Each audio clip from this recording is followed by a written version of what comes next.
Hello, Mrs. B. I'm Jedediah King, and with me is my audience, beginning with Hannah, my father, my great-grandfather who is paying us a visit, and my sister Joanna, along with my mother who is operating the camera.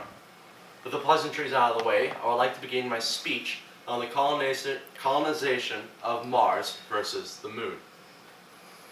From the beginning of early civilizations, mankind has had a yearning desire to stretch its dominance towards the stars. However, as times have changed to accommodate to new technologies and ideologies, we have found our Earth become hostile, its atmosphere poked full of holes and chemicals spilled every which way.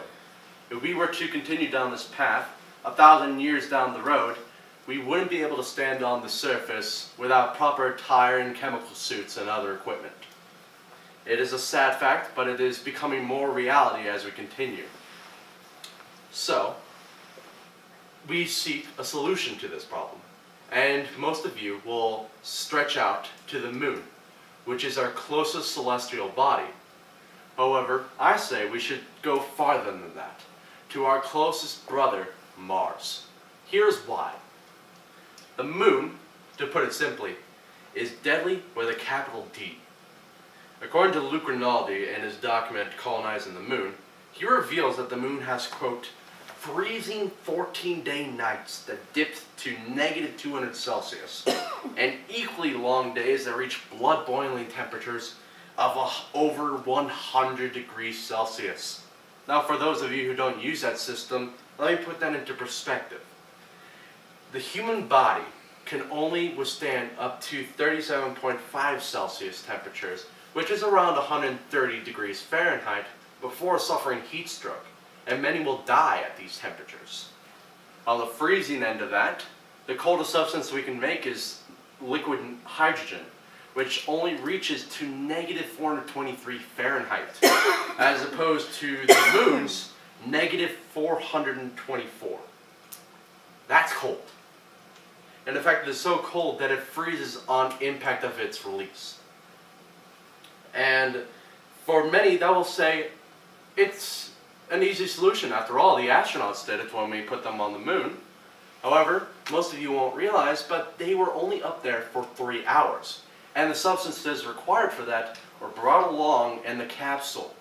And it easily added 10, 20 feet worth of substance that we didn't have to take if we didn't have to deal with this problem. Not only that, but the Moon is made up of a substance known as regolith. Most of us will call it dirt here on Earth. However, on the Moon, it is a compounding problem when you realize that the regolith is likened to microscopic glass shards that will get into everything, no matter how well you seal it. It will get into air vents, it will get into microfractures in glass. In fact, Guy Gagliotta, Discovery Magazine, likened it threatened to grind the joints of the Apollo astronauts' spacesuits to a halt, the same way rust crippled Dorothy's Tin Man. Not only this, but the body lacks an atmosphere. The Earth has an atmosphere that protects us from solar radiation. It is also what keeps oxygen and other substances in.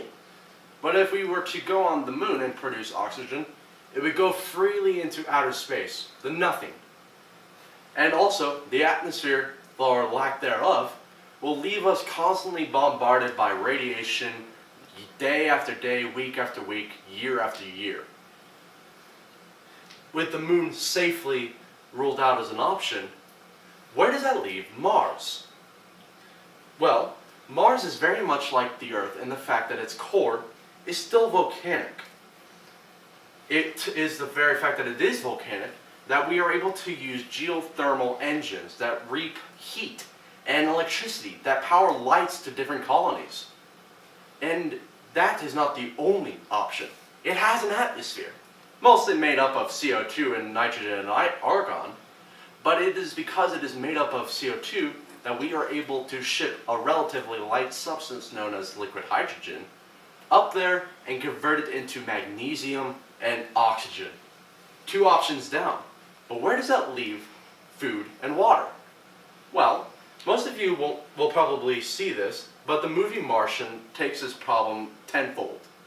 the ground is very much like the Earth in the fact that it just lacks oxygen.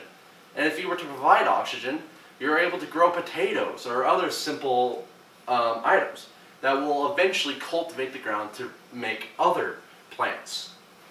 And also, you can melt the caps, which have nitrogen and water, separate those, and you have food and water. Easily substances that we are able to obtain here on Earth. We would have to fight for it, but it would be possible. So, when will mankind leave for Mars? When man realizes that Mars gives us a better chance of survival than remaining on Earth, or perhaps when common sense outweighs money. This crucial and necessary choice will not only satisfy man's curiosity, but also finally take a true step into the universe. Thank you, Mrs. B.